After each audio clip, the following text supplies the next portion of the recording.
నమస్తే అండి. ఇది ఒక ఉపయోగపడే వీడియో అందరికీ కూడా, ఎందుకంటే ఇది వేసవకాలం కాబట్టి హీట్ స్ట్రోక్ వడదెబ్బ తగలడానికి అవకాశాలు అయితే చాలా ఎక్కువగా ఉంటాయి అన్నమాట. ముఖ్యంగా చిన్నపిల్లలకి, అలాగే ఒక 40 సంవత్సరాలు 35 నుంచి మహిళలకి అయితే ఏ వయసు వాళ్ళకైనా కానీ వడదెబ్బ ఎక్కువగా తగలడానికి అవకాశం అయితే ఉంటుంది. కాబట్టి ఒకవేళ వడదెబ్బ తగిలితే కనుక ఏం చేయాలి, ఎంత జాగ్రత్తగా ఉండాలనేది ఇప్పుడు చెప్పబోతా ఉన్నాను. సో వేసవిలో వేడి ఎక్కువగా ఉన్నప్పుడు జాగ్రత్తగా లేకపోతే వడదెబ్బ తగులుతుంది అనమాట. సో శరీరం వేడిని బయటికి పంపలేకపోతే శరీర ఉష్ణోగ్రత 40 degrees కంటే ఎక్కువ పెరుగుతూ ఉంటుంది. సో ఇది ఎప్పుడైతే 40 degrees కంటే ఎక్కువ పెరుగుతూ ఉంటుందో ఆటోమేటిక్గా మనం పడిపోతాం అనమాట. శరీరం తన ఉష్ణోగ్రత నియంత్రించలేని స్థితిని హీట్ స్ట్రోక్ అంటారు. సమయంకి చికిత్స అందకపోతే కనుక మనిషి చనిపోవడానికి కూడా అవకాశం అయితే ఉంటుంది. మెదడు, గుండె వంటి అవయవాలు పని చేయవు, నష్టపోవడానికి అవకాశం ఉంటుంది. సో హీట్ స్ట్రోక్లో 2 రకాలు ఉంటాయి అనమాట. క్లాసిక్ హీట్ స్ట్రోక్ అని, అలాగే ఎక్స్టార్షనల్ హీట్ స్ట్రోక్ అని. క్లాసిక్ హీట్ స్ట్రోక్ విషయానికి వస్తే కనుక పెద్దవాళ్ళు, చిన్నపిల్లలు, అనారోగ్యంతో ఉన్న వారికి ఎక్కువగా ఇది వస్తుంది అనమాట. ఎక్కువసేపు వేడిలో ఉండడం వల్ల ఇది తగులుతుంది అనమాట. పెద్దవాళ్ళు అంటే వయసు పెద్దవాళ్ళు, ఒక 60 సంవత్సరాల వాళ్ళు పైబడిన వాళ్ళు, ఇక చిన్నపిల్లలు 5-6 సంవత్సరాల వాళ్ళు, అలాగే అనారోగ్యంతో ఎవరైతే ఇమ్యూనిటీ పవర్ తక్కువ ఉంటుందో రోగంతో ఇబ్బంది పడుతూ ఉన్నారో సో వాళ్ళు అనమాట. ఎక్స్టార్షనల్ హీట్ స్ట్రోక్ విషయానికి వస్తే కనుక ఎక్కువ శారీరక శ్రమ చేసేవాళ్ళు, ఆటగాళ్ళకి ఇది వస్తుంది. వేడి వాతావరణంలో పనిచేస్తే త్వరగా వస్తుంది అనమాట. అంటే ఈ మధ్యకాలంలో మన కుర్రోళ్ళు ఎక్కువగా ర్యాపిడోలు ఇవిగా చేస్తూ ఉన్నారు, ఊబర్లు. సో వీళ్ళకి కూడా ఇది జరగడానికి అయితే అవకాశం ఉంటుంది. కాబట్టి జాగ్రత్తగా ఉండండి. హీట్ ముఖ్యంగా ఏంటంటే ఎగ్జాషన్ అంటే హీట్ స్ట్రోక్ ముందు వచ్చే స్థితి అనమాట. అలసట, బలహీనత కనిపిస్తూ ఉంటుంది. జాగ్రత్త పడకపోతే అది స్ట్రోక్గా మారుతుంది అనమాట. ఈ స్ట్రోక్ ఎలా ఉంటుందంటే శరీరం చెమట ద్వారా వేడిని బయటకు పంపుతుంది, కానీ ఎక్కువ వేడి ఉన్నప్పుడు ఆ వ్యవస్థ పనిచేయకపోవడమే హీట్ స్ట్రోక్ అనమాట. సో హీట్ స్ట్రోక్ లక్షణాలు చూస్తే ఎక్కువ జ్వరం వచ్చింది, తలనొప్పి వచ్చింది, బలహీనత అంటే నీరసం వచ్చింది, చెమట లేకపోవడం లేదా ఎక్కువగా బయటికి రావడం జరుగుతూ ఉంటుంది. అలాగే తలదిరుగుతడం, అలాగే వాంతులు, గందరగోళం, మూర్ఛ ఇవన్నీ కూడా రావడానికి అయితే అవకాశం అయితే ఉంటాయి అనమాట. సో ఇవి కనిపిస్తే వెంటనే జాగ్రత్త తీసుకోవాలి.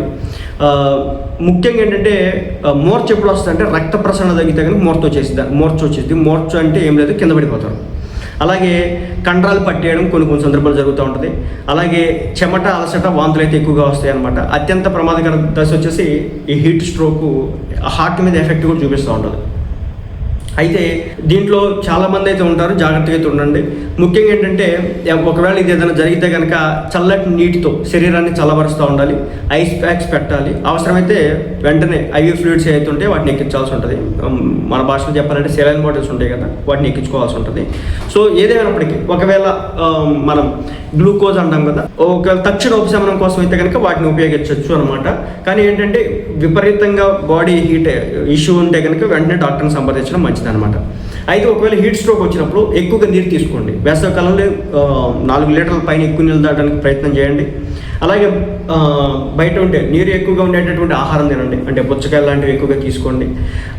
ముఖ్యంగా పుచ్చకాయ, దోసకాయ, నారింజ, కొబ్బరి నీరు ఇలాంటివన్నీ కూడా తీసుకుంటే మంచిది. ముఖ్యంగా ఏంటంటే చాలామంది కూల్ డ్రింక్స్ తాగుతూ ఉంటారు, అది తాగొద్దు. ఆల్కహాల్ తాగుతూ ఉంటారు, తాగొద్దు. అలాగే షుగర్, సాఫ్ట్ డ్రింక్స్తో పాటు షుగర్ వీటి రిలేటెడ్ ఏదైతే ఉంటే అది తీసుకోవద్దు.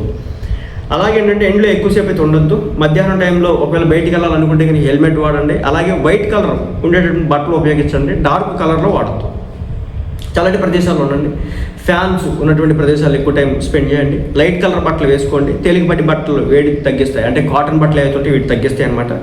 అలాగే ఏంటంటే ఇతరులు, పెద్దవాళ్ళు, పిల్లలు ఒంటరిగా ఉన్నప్పుడు కొంచెం జాగ్రత్తగా అయితే ఉండండి. ఎందుకంటే వాళ్ళు బయటికి ఏదైనా వెళ్తే కనుక జరగడానికి అవకాశం వెళ్తూ ఉంటుంది అనమాట. అదనపు జాగ్రత్తలు ఏంటంటే చన్నీటితో స్నానం చేయడం, సన్ స్క్రీన్ వాడడం, అలాగే కారులో పిల్లల్ని అయితే ఒంటరిగా వదలొద్దు. ఉదయం లేదా సాయంత్రం ఈ చల్లటి వీటితో స్నానం చేస్తే మంచిదన్నమాట. బయటికి వెళ్ళినప్పుడు సన్ స్క్రీన్ రాసుకోవడం వల్ల కూడా స్కిన్ అనేది ఎఫెక్ట్ అవ్వకుండా ఉంటుంది. ఫస్ట్ ఎయిడ్ విషయానికి వస్తే కనుక వెంటనే చల్లని ప్రదేశాల్లో మనిషిని తీసుకెళ్ళాలి. బట్టలు మొత్తాన్ని కూడా గాలిడేటట్టు చేయాలి.